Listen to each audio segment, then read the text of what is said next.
right, welcome everybody to our day 2, week 2 for our Arizona Small Business Boot Camp and Resource Collective. We're really happy to have everyone join us today. I wanted to shout out to our wonderful partners, especially Lee and Jonathan today from Kaiser and also from the Arizona Corporation Commission. It's fantastic support throughout the state on this initiative, and we're really happy on how things are moving along. Just a reminder, our Small Business Boot Camp is designed for businesses for 20 employees and less, although anybody could join this, non-tech, tech, all the way up to 500 employees, and we hope that people do. We have really done a statewide initiative with our community partners. We are planning to continue the boot camp up to the end of May with our Resource Collective, and we'll decide from there where we take it going forward. This week we've had a great lineup of our topic sessions. Yesterday we dealt with alternative funding sources, fantastic information from a lot of our micro lenders and small lenders and CDFIs. Today we're going to deal with negotiating relief, working with your landlords, your utilities, and strategies on that. This is super important as we start to move into from respond to plan to return strong. Tomorrow we're going to deal with cost cutting, managing cash flow. In also a really great session. Just a reminder, on Thursdays and Fridays, we're basically doing open mic for Q&A and guidance and advisory. We have a lineup of subject matter experts that'll join us each Thursday and Friday, and you can come and go as you please on those and attend, ask your questions, and listen to it.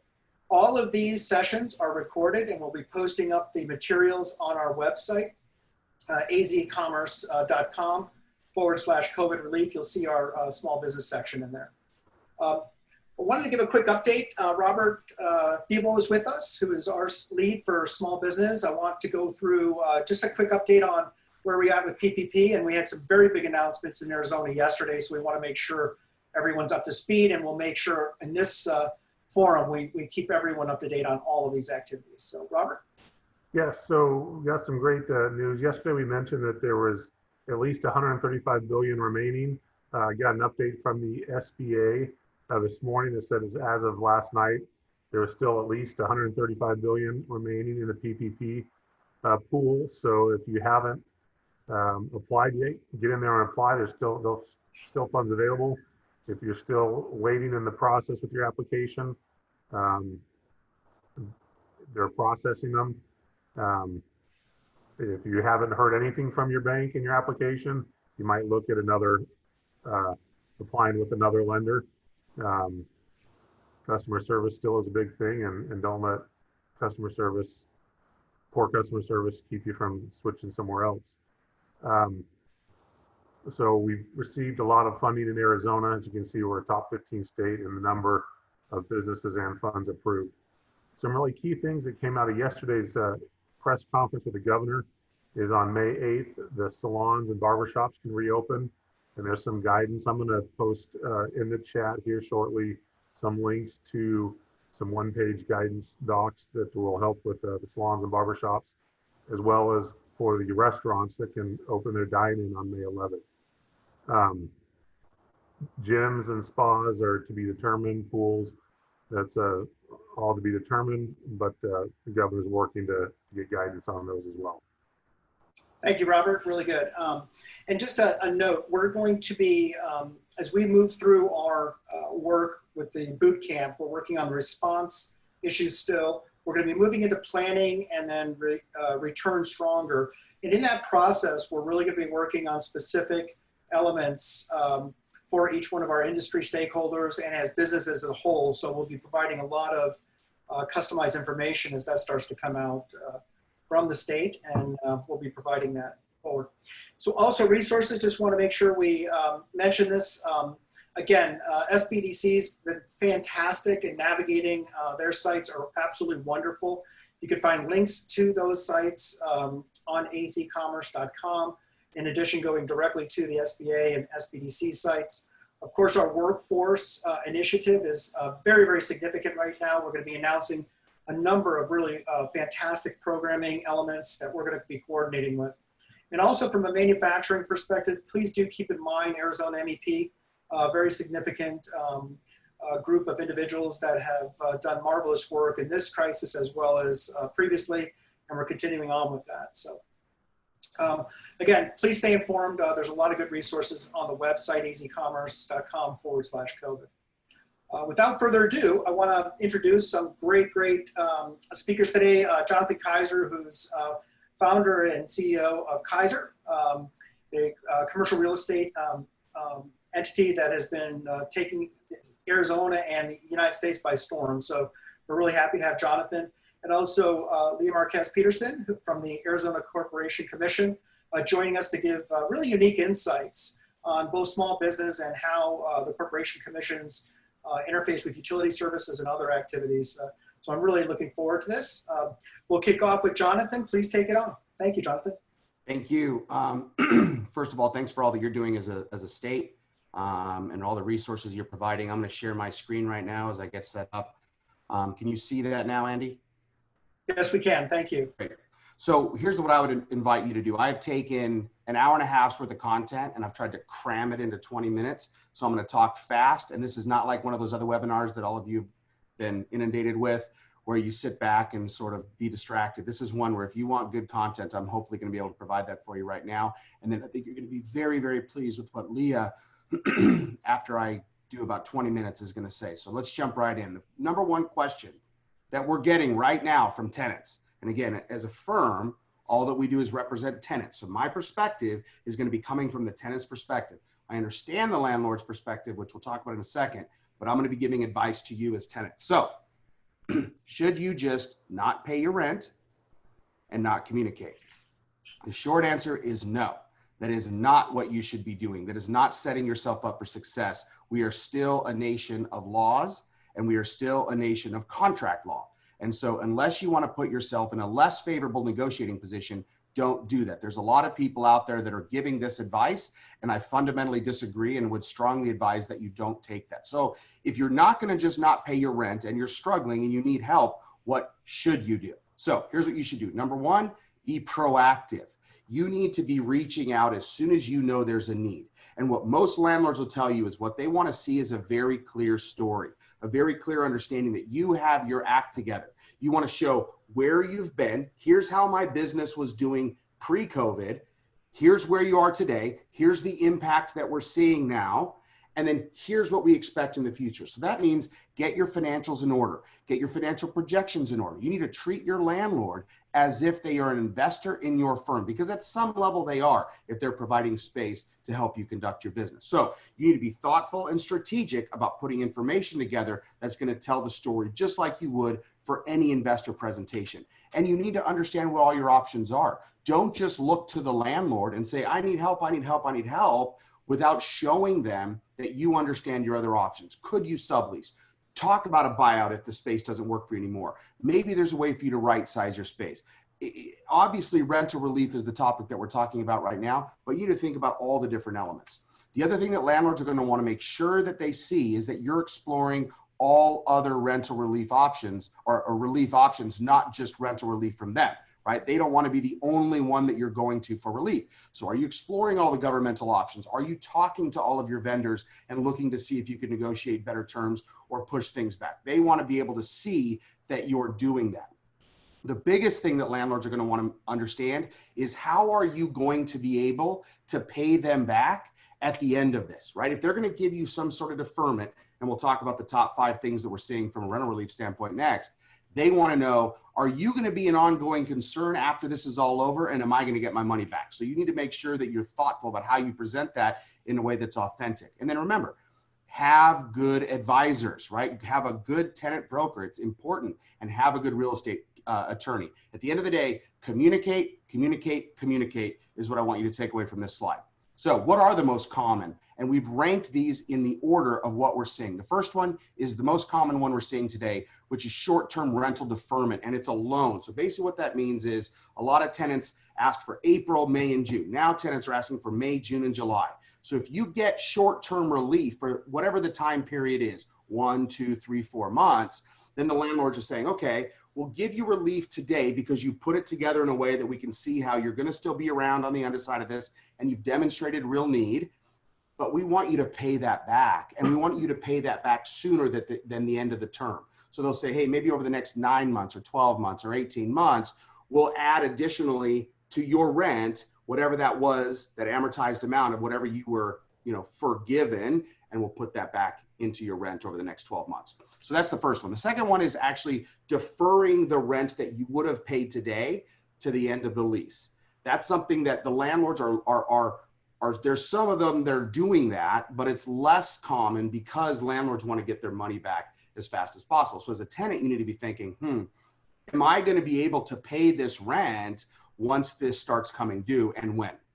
The third one is blend and extend. Basically what that means is if you have 1, 2, or 3 years left, you can go to your landlord and say, look, in exchange for me getting some concession, some deferment, some relief today, I'll give you term. Not every landlord, but a lot of landlords really value term on their leases in today's environment, especially if you're a quality tenant, especially if you make up a material portion of their project. So if you could give them something that they want, which is term, they may be able to give you some relief today. And then for some landlords, they're going to be in tough situations, right? And they may run the risk of the building going back to the bank. So there may be a way that you can offer just to pay operating expenses for the property, just so they don't have challenges keeping the lights on, and then they can talk to their lender about their terms on the debt on the property. And then the last, and the one that we're seeing the least of, is actually just rental abatement. We are getting some of this, but it's few and far between, with the most common one being number 1. So here's kind of a highlight of how we're seeing landlords respond. And it's across the board, as you can see. The Irvine Company is an example of an early, proactive, empathetic response, reaching out to all their tenants and saying, how about we give you 90 days of rental postponement or deferment, right? That's on the empathy side. And then on the other side is ones where landlords are saying, hey, you owe your rent, pay it or else, and they're sending legal letters to their tenants. And then in between is the most common response, which is, we don't want people to be, as a landlord, we don't want people to be advantageously taking opportunistically advantage of this market. But if you have a need, we may be open to help you, but you have to prove it. If you look at a lot of we've seen a lot of the counsel that landlords have been given by their attorneys, and a lot of it says show empathy, look for ways that you can help, but stand firm. And so the most common thing that we're seeing is skepticism, which, if that is the case, which we're finding it to be as we negotiate thousands of these across the country, that means that you need to be able, like I said in the earlier slide, to tell your story. Don't just not pay your rent. So for those landlords who say no, or their initial response is no, what do you do? And so here's what we've been advising. Number one, you understand what's going on. Landlords are in a degree of pain as well, right? They're not sitting back in a situation where everybody else is hurting, being all fat and happy. Landlords are in a state of crisis as well. So they've been seeking advice. They've been seeking counsel. What we're seeing is that they're organizing with other landlords. A lot of the responses are the same. They're asking for huge reams of data. Some of that is just to kick the can down the road, to buy themselves time. Others because they want to see that you actually need it. And what we're finding, and the most important point on this, is that typically the first response tends to be what their attorneys are telling them, which is show empathy, but remain firm. So if that's what the attorneys are telling their landlords to say, when you get a letter that shows some empathy, but says no, know that that's a form. That's the first response, and that is not the best response. So how do you get past that first response without just accepting and saying, well, I guess there's no relief available? Well, first of all, like I said before, communicate. If you're the squeaky wheel, you're going to get the grease. You need to be organized,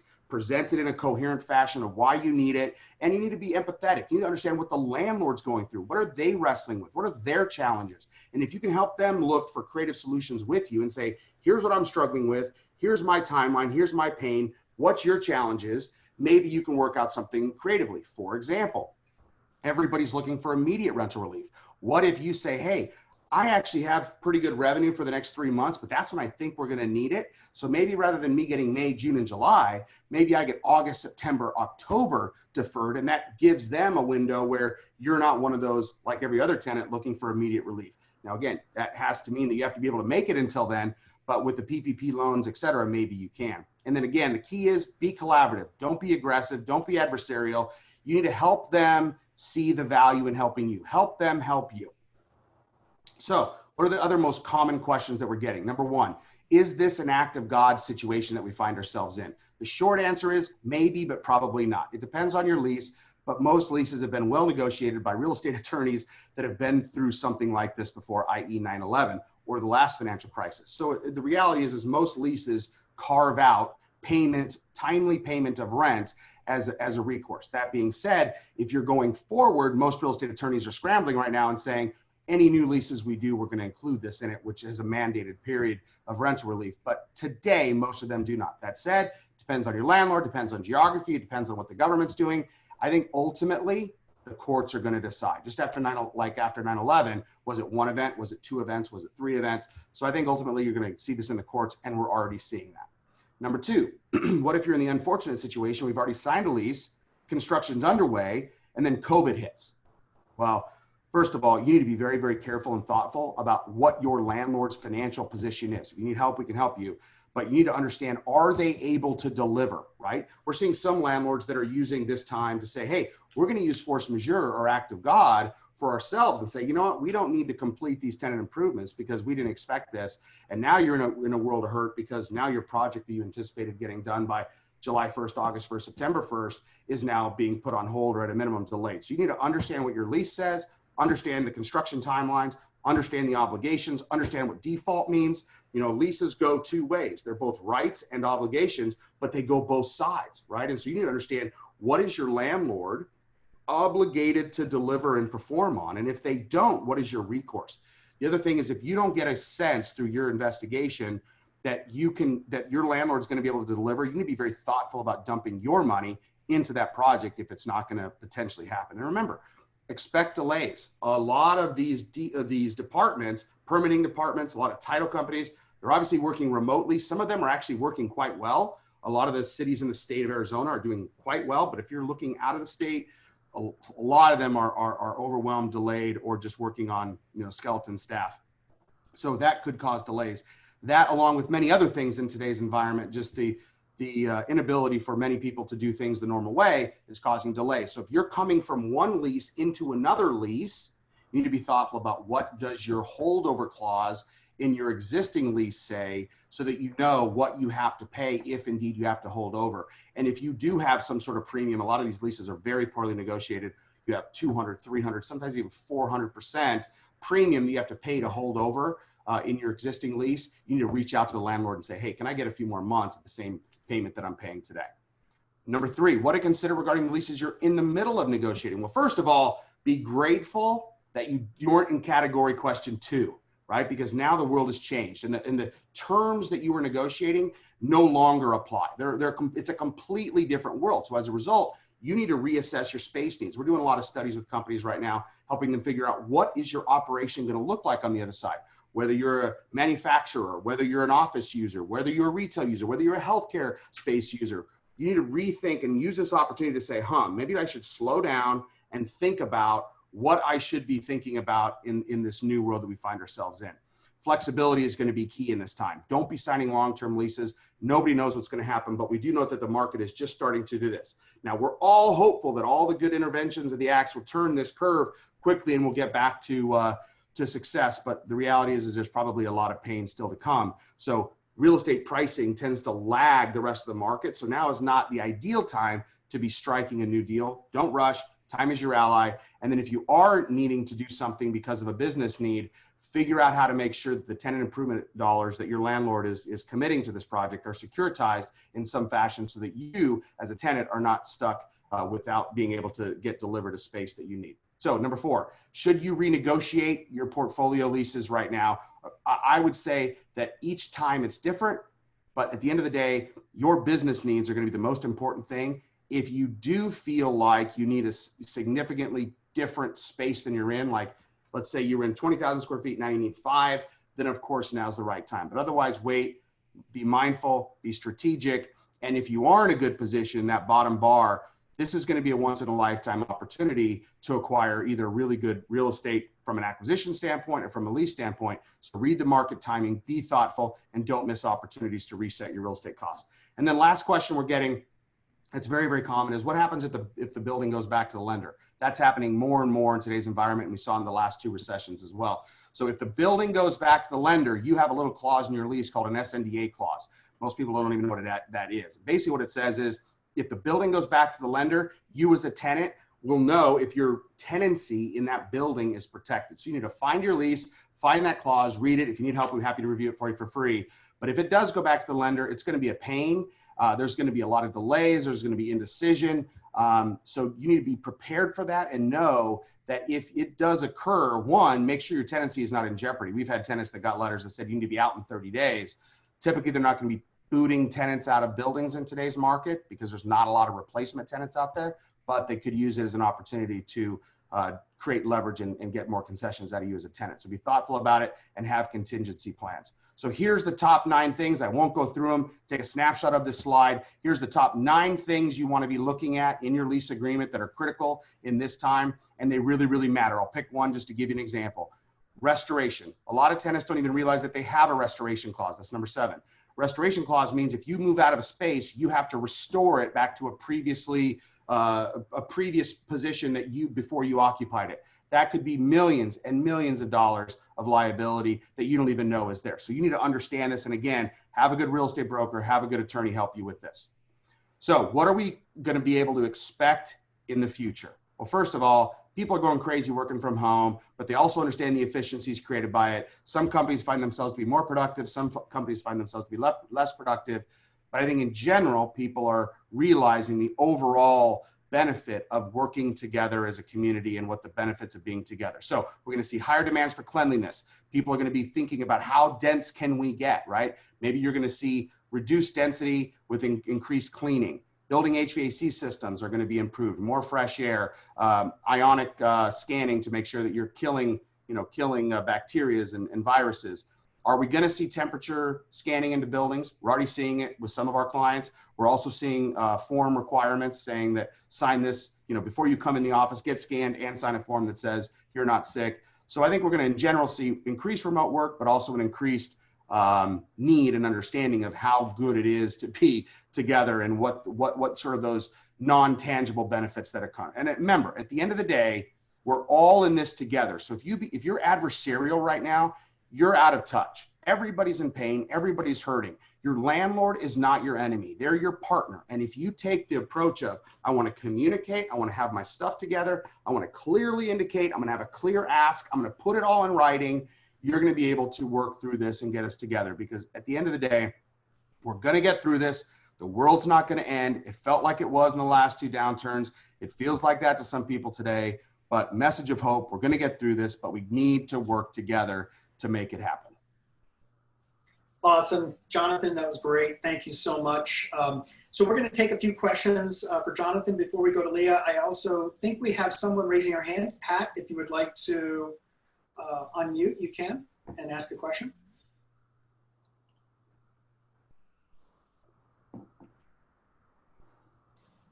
Pat Tana, maybe. Do we need to unmute him? I have. Let me just see here. Well, let's go on. Jonathan, I had a quick question. You see other markets outside of Arizona. Yes. I'd love to hear your vantage point if you're seeing differences currently from state to state, or is it too early for that to see these adjustments? No, it's not. So a couple things. One, it's still really early, so I don't want to be seen as the predictor of the future, but what a lot of people in these dense urban markets like Chicago and New York are realizing is how hard it is to adapt their current workspaces to the new norm. Just think about simple things, Andy, like elevators, right? You're having to come out with elevator policy. You got 100-floor buildings, and now how many people can you cram in an elevator? We're seeing some guidance that says 4 people per elevator. Think about the line to get up the building. And then you're also thinking about commute elements, right? So if you're in a market where you've typically been used to commuting not 2 to 3 hours one way to work, now this creates an opportunity for you to rethink your strategy, especially when you think about the density and the cohabitation. So what we're seeing is, one, there's this huge trend towards shared workspace that we saw coming. That has shifted immediately, right? The idea of random people coming in and out that may or may not have the same cleanliness standards. We're seeing huge cleanliness standards. And when you think about a market like Arizona, it's convincing many people who are already kind of thinking, man, do I really want to be in the big city, saying, man, it might be better to be in a more suburban market if we have something like this in the future. So I think Arizona is going to be a huge beneficiary of it. And we're already seeing companies that are saying, you know, we're going to minimize as much as possible our operations in some of these bigger markets and come here. But I think in general, because this is so governor driven, and I just want to give a plug for Doug Ducey. I think he's done an incredible job. I know he's gotten a lot of flack on both sides, but it's a really tough job to try to figure out how you open up your economy and when, and how do you protect the public interest while still keeping businesses from dying. I think every governor has done a different, has taken a different strategy. And I think all of that will be material as well. With Texas being open, it'll be interesting to see how that plays out and how that affects the rest of the country. But I think in general, Arizona is very well positioned to benefit from this, both the mid to longer term. Great, Jonathan. We've got a couple of questions. Why don't we go answer 2, maybe 3 of those really quick, and then we'll move on to Leah. We will get to your questions at the end, but we want to give Leah a chance to present as well. Yeah, so Pat asked, since it's hard to predict when businesses get to full swing, how do you predict your makeup of landlords' missed rents? It's a great, great question. At the end of the day, what you need to think about right now, Pat, is survival, right? So if your business is impacted so significantly, you need to just do whatever you need to do. And even if you're going, hey, I don't know if I can, come September, I don't know if I'm going to be ready. Look, at the end of the day, you got to deal with today and the crisis that you're in. And if you have to go back in September and say, look, I thought based upon all the best information I had that I was going to be ready to make my payments then, but now we have to have a different conversation, then you have to have a different conversation. I know it's kind of tough because as business leaders, we want to be planning. When the governor had his call with all the business leaders, that was my question is, how do we help people plan when we don't know what it's going to happen? But better than anyone else what your business forecast looks like. So use that and make sure that you're getting the relief you need, because if you're not making it to September, there's no point in even talking about what happens in September. Stephen, I live in an apartment and my lease is through October. Are there any COVID-19 considerations I can negotiate with my landlord? We don't do any residential, so I'm going to have to pass on that one. I'm sorry. Question, how common or uncommon is it for landlords to pursue legal action and sue a tenant who cannot pay rent and must close their business? Okay, great question, Rosalind. So this is where I think that communication is everything. Number one, it's not the environment. Landlords don't want to be perceived as the people that are kicking tenants out right now. Plus, you have, eviction moratoriums, et cetera. But, at the end of the day, those come due as well, to Pat's point. So you need to be thoughtful about how do you communicate in a way that helps the landlord or landlords see what your needs are. Because at the end of the day, they don't want to have to replace you as a tenant. It typically costs a landlord 1 to 3 years of lost revenue to replace you as a tenant. So that means that they're much more incentivized to want to help you figure out a solution. It's much easier for them to give you some relief to help make sure that you stay afloat as long as you can demonstrate that you're going to be around. So at the end of the day, if you're able to show that you're there for the long haul and that you're communicating with them and you have a clear plan, everybody understands that nothing is perfect. Everybody understands that the world is uncertain. But if you are more buttoned up than the next person, you're going to be in a position to get relief. Terrific. Okay, Jonathan, what we're going to do is we're going to save these questions. We'll have time, I think, at the end. If we don't, we're also going to send these out and we'll answer these and put them on our website as well. So. Yeah, and anybody there's my contact information. What I've told Doug is anybody that needs help in today's environment, we're not going to charge you. Reach out. We got some free resources on the Kaiser website. If you just go to kaiser.com, download any of our free resources, but email me, and if we can help, we will. That's super, Jonathan. Thank you so much. Great information packed in. If we can switch over, we'll have Leah pop her presentation up. Thank you. Absolutely. Well, thank you so much to Jonathan, to the Arizona Commerce Authority. Let me pop this up. Can you see my screen? In slide mode, if you could put it in presentation mode, that'd be great. Presentation mode. Let's see here. In the slideshow? Yep. Perfect. It's still showing the other slides. I think we can, there you go. Oh, that's the notes as well. I think if you just go back out and share your desktop, it might be better. Okay. That little that little stand at the top with the little play arrow. Touch that. Okay, let's see if I can see here. Sorry, what a pain. Let's see here. Looks like a TV on a single stand. Yeah, actually, I think she'll probably need, I've had this before, if you could just go ahead and share your desktop and then press the presentation. Does that work?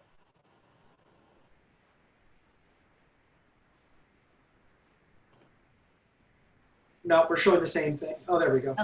Yeah, maybe that's. Well, maybe I'll go off this and hopefully you can see the slides all right?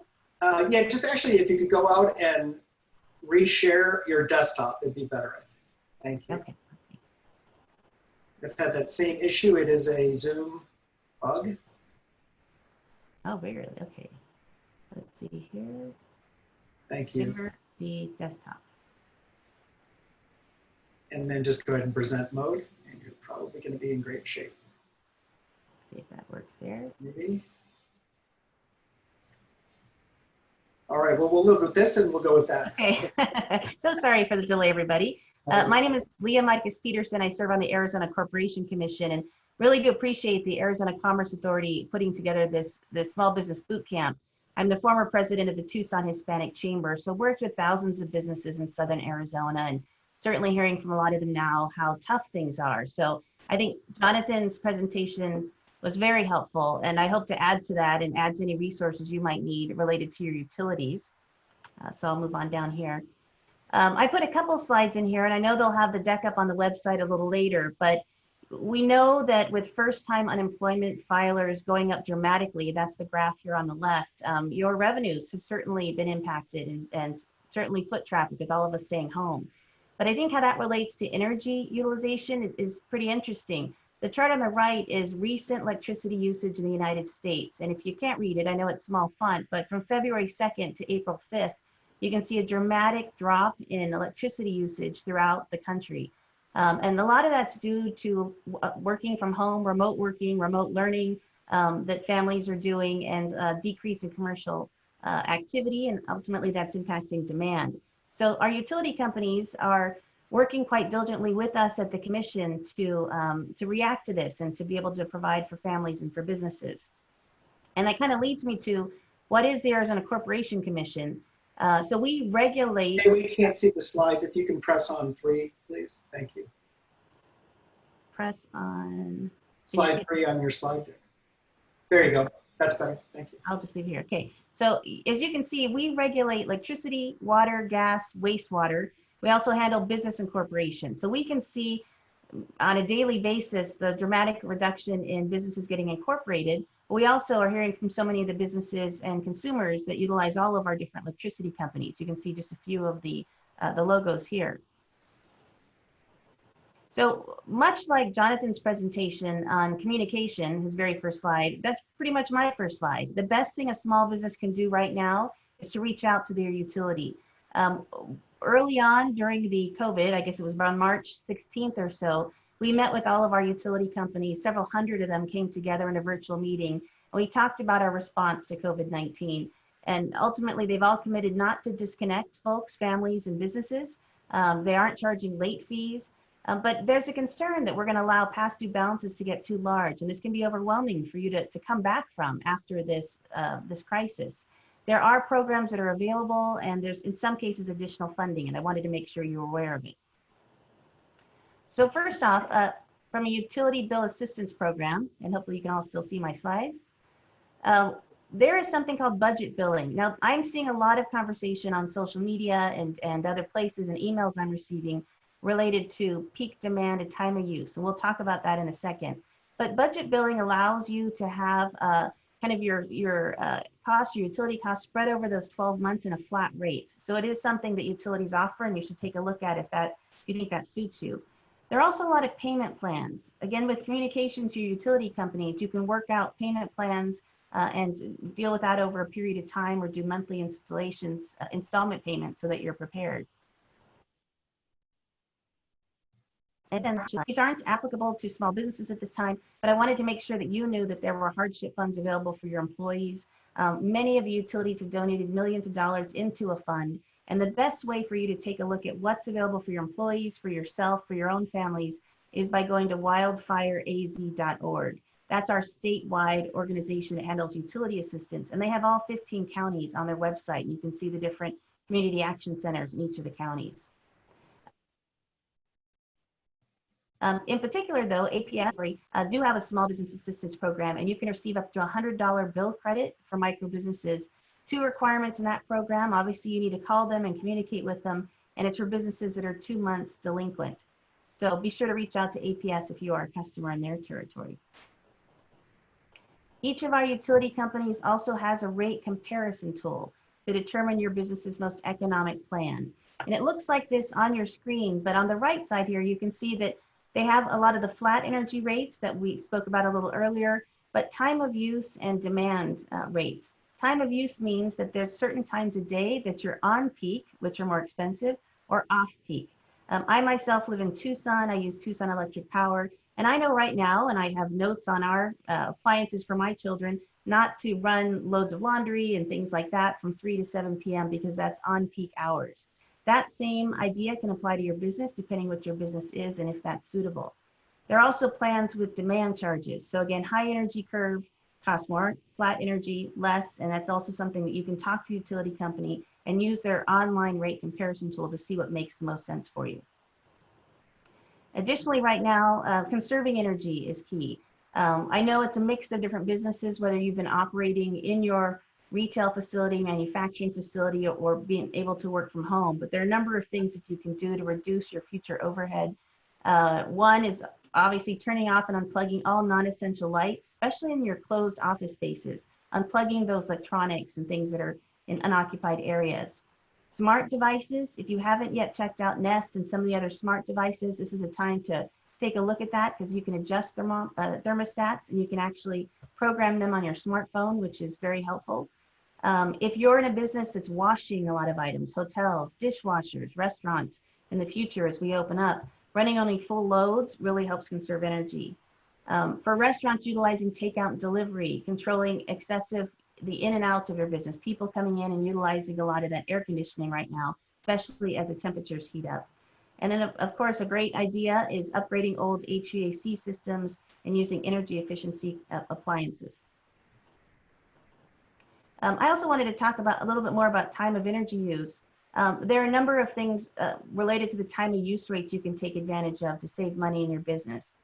We talked a bit about the Nest thermostats, but there's also energy monitoring devices that you can document the time your appliances and compressors run if you're a larger business that has those types of units.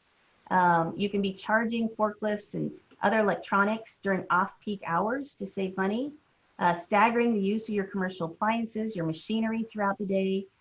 You can be using those smart thermostats again to preheat and pre-cool your spaces before all the customers come in. And of course, like I did with my children, my own laundry and so on, creating signs for your employees so that they realize that you're focused on conserving energy, saving costs at this time, and realize that they're not changing that thermostat after you've made modifications or making any kind of difference that would impact your business. And that's just kind of a high level look at how you can work through with your utility company, realizing of course that we've worked out there are no disconnects or late fees, but again, kind of to Jonathan's point with your landlords, reaching out to your utility company now and communicating with them. If you need payment plans, if you're looking for assistance programs, please let them know. Our Corporation Commission website is azcc.gov. My email is there also. We are statewide, each of our commissioners. If I can help anyone out there and you're not getting an answer, perhaps you're not sure where to go, feel free to reach out to me also. But thank you again for the invitation to participate. Super helpful, Leah. Thank you so much. That's great information. Okay, we're going to open up to questions. Jonathan and Leah, you guys can look at the Q&A list. We've got a few on there right now. If we can just kind of rapid fire go through those. Jonathan, looks like there's a few for you in there. Yeah. I've got a number of them. I wanted to see if you could answer that question on the 18-month remaining in my lease. I'm shutting down my business due to COVID, excuse me. Small industrial office and warehouse. Any advice? Yeah, I mean, that's a tough one, right? Because if you're not going to be, if you're shutting your entire business down, you may have to have a conversation about what do you do with your remaining liabilities? And it won't just be your rent, right? It'll be all of your different liabilities. So unfortunately, you need to talk to an attorney and have a conversation about what your liabilities are. A lot of these leases, you need to understand what your personal exposure is, right? If you have a personal guarantee, you can't just walk away from it, or you're personally liable. So you need to get good counsel on that. Unfortunately, that's a real challenge that we're seeing in today's environment, which is why the Fed's trying to come up with so many different ways to help you as a tenant. Let's see. Property, do you know if the county is doing anything for small businesses to ease the burden of property taxes? So here's the thing with property taxes. If we see a big decrease in values, and then there's reassessments from a tax standpoint, you could get that reduction. But I'm not personally aware of anything where that's being looked at as a relief mechanism, but that could be something that's coming. Oh, here's a good question. You can agree to it now, but if there's no income, do you renegotiate after a few months down the line? So here's what I would say to that is, you need to be clear on what you think is going to occur as much as possible. No one knows what's on the other side of this. No one knows where we're going to be in September. We have a lot of people that are hoping and guessing, but opinions vary wildly. So I think you as a tenant need to be thoughtful about survival today, having a plan for getting out of it and going through on the other side, but also understanding that it may be a situation where if things don't go as planned, you do have to go back to the well and have another conversation with your landlord. And again, communication is everything. At the end of the day, they want a quality tenant that's able to survive, pay rent, and be a good long-term tenant in the space. So if you can collaboratively work together towards that, you have the highest degree of potential for a beneficial result. If you try to play hardball, stick your attorneys on people, I don't think you're going to get the result that you need. There's a question there for Leah. If we could also just, cooling costs are going up right now, hot weather. Are there any programs other than you've mentioned that utilities are proactively doing today? I think that's a good question. I think that Pat asked there, but there are no specific programs that assist you because it is getting so hot right now throughout Arizona. I suggest, again, working out payment plans with a utility company if you're opening back up again at this point and trying to project financially what kind of impact that's going to have. Again, APS has that program for $100 credit. That'll help perhaps in 1 month. And it's also something I think to look at with the PPP loans that are coming. That might be something that can also assist if that's allowed. Just want to make sure, Robert, can you confirm, I think utilities are involved in the PPP, but let's make sure that's part of the cash side of the PPP. Yeah, you can use your funds, the PPP loans for cash for operating expenses. Just the key is for the forgivable part, 75% or more has to be used for payroll during that 8-week period. So within the 25% forgivable, it can be utilities and other costs. Yes. Thank you. Jonathan, a couple more in there for you, I think. Pat's got a lot of questions. That's awesome. I like Pat, your question. So is there any guidance of landlords evicting you after June 30th?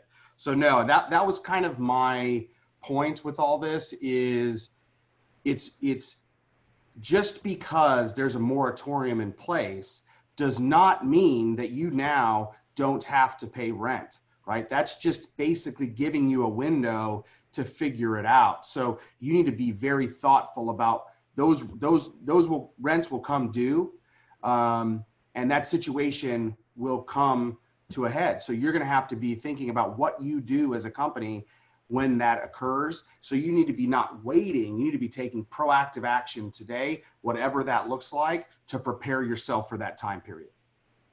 Great advice.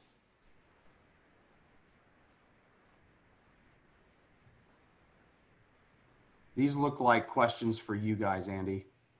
Let me take a look. Are the employment taxes deferred at all? Robert, I don't have any information on that. Do you have any? I don't.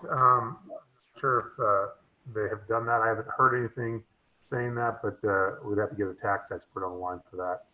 Yeah, we will log that question in. It's a good one. We'll try to address that on Thursday or Friday during our Q&A. I'm not aware of any programs at this point, but we will investigate that. Thank you, Pat.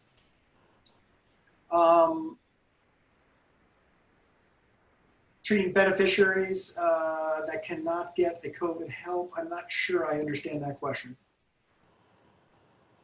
All right. Any other questions that we have? We've got about good 5 or 10 minutes for the teams, or Jonathan and Leah. Are there any other points that you'd like to raise with the teams?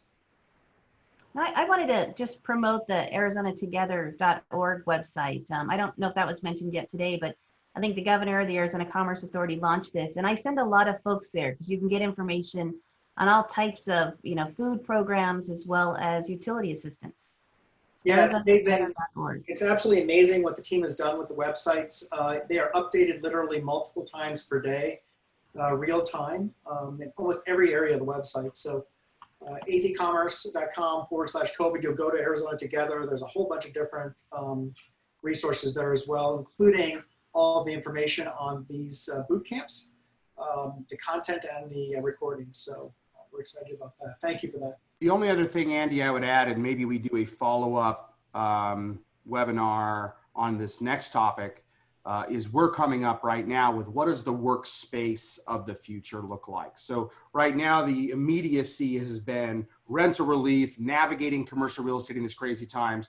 We were on a call this morning with our project management team coming up with what is that next iteration of space look like? What are the protocols? What are buildings going to need to have in place? What are tenant considerations need to be? So we're working on that. We'll probably have that ready by next week. So maybe we can talk about doing that as a follow-up seminar.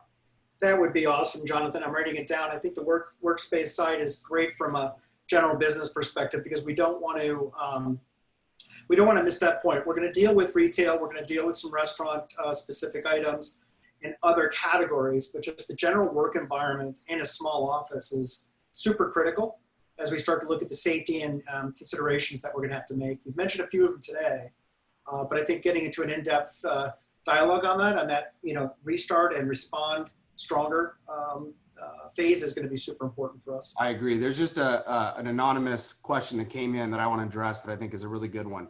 I gave notice on a month-to-month lease and may have to hold over. I tried to negotiate a new lease with free rent and was declined. Any thoughts on how to best approach a holdover? So this is a really, really important question, and I'm really glad you asked it.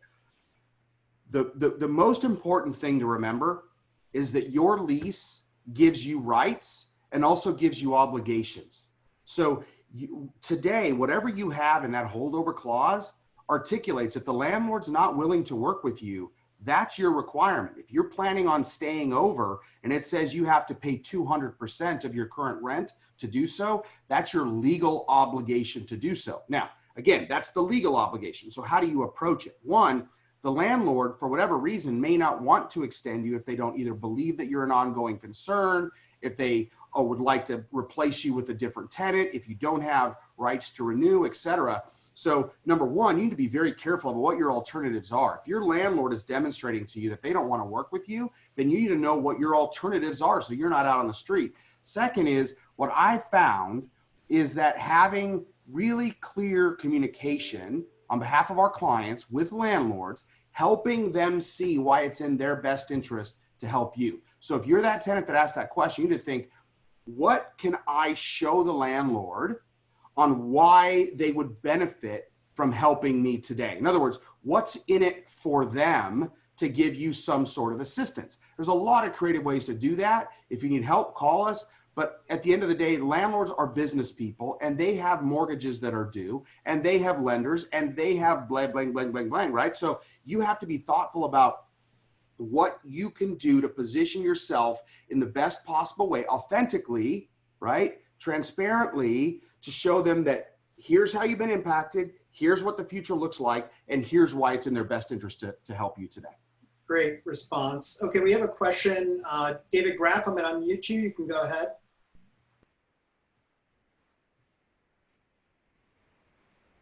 Hello, good morning. Thank you for taking my question. Just based on the current environment, I know that things are a bit precarious, but I'm just trying to figure out from the standpoint of our allowances, I mean, obviously there's allocations being made. There's the federal level has their brown book. They're making the determinations of how much allocation nationally, then it gets dispensed into several markets. We're in the Southwestern market. Obviously leases are structured a little bit differently than they are based on the Northeast. With respect to the lease environment here, are we able to capitalize leases at lower hurdle rates, like essentially like putting down less equity, and then the federal government would subsidize that based on if there's, I guess, a relationship to the pandemic and there's the shortfall based on the cash flows on the asset, and then also there's also depreciation and also maybe dilution of the asset, because I think leases here are handled a bit differently than they are in the Northeast. I mean, the Northeast market has a little bit more robust capital appreciation than there is here. So I just thought that maybe that book value would get realized and can get amortized, and then you could take the loss below the line. Okay, thank you, David. Jonathan, you want to take a crack at that? And you're on mute, so you know.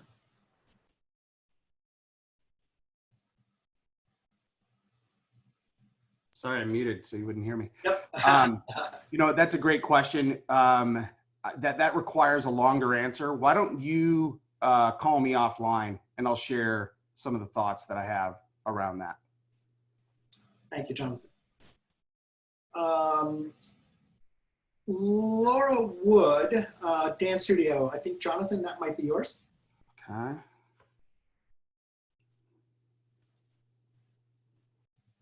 Is this in the queue? Oh, there it is. I'm a dance studio owner. Any advice for gyms, fitness owners? Summer months are already slow for us with limitations. We will not be able to run our business. Yeah, this is a tough one, and we we have a number of these kinds of clients, and the way that they're adapting ranges, right? If you think about some of these group workouts, right, density requirements become very, very material to the discussions. How many people can you cram in a spin studio, for example, today compared to what you could do before, safely, with people feeling safe, et cetera.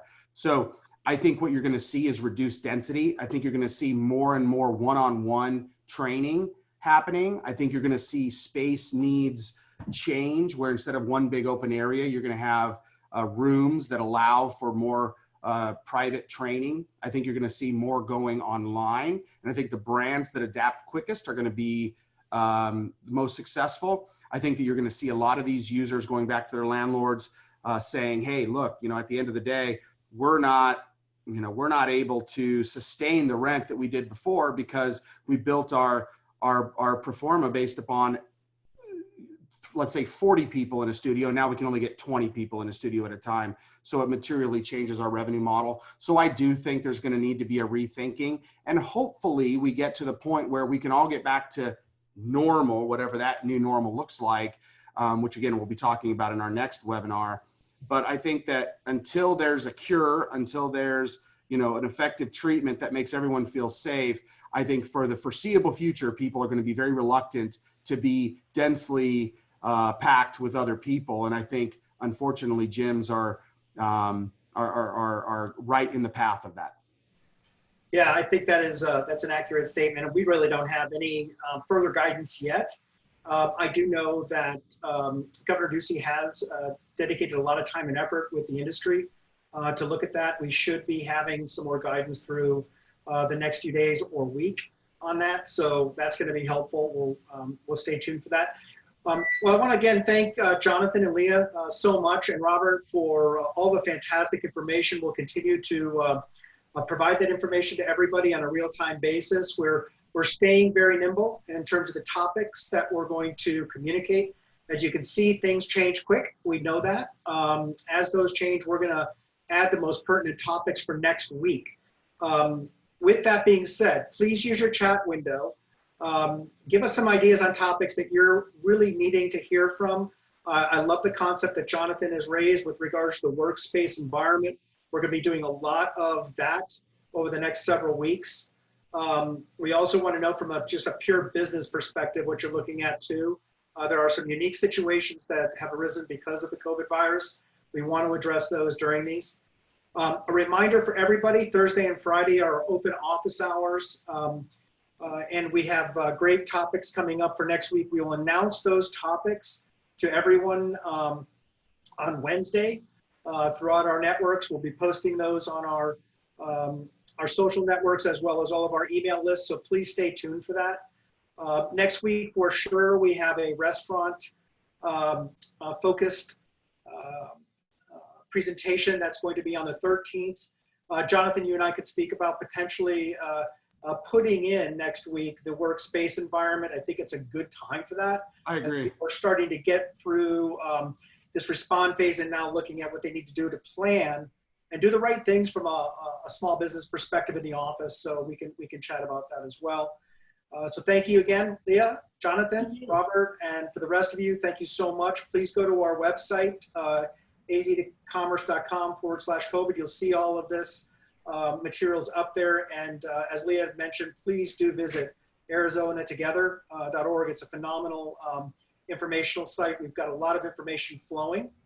And again, thanks for everyone's time today. We'll let you go, and please use the chat for any reference points on new topics for us. We'll leave that on for a little bit. Thanks, Jonathan. Thank you very much. Thank you. Thank you. Thanks.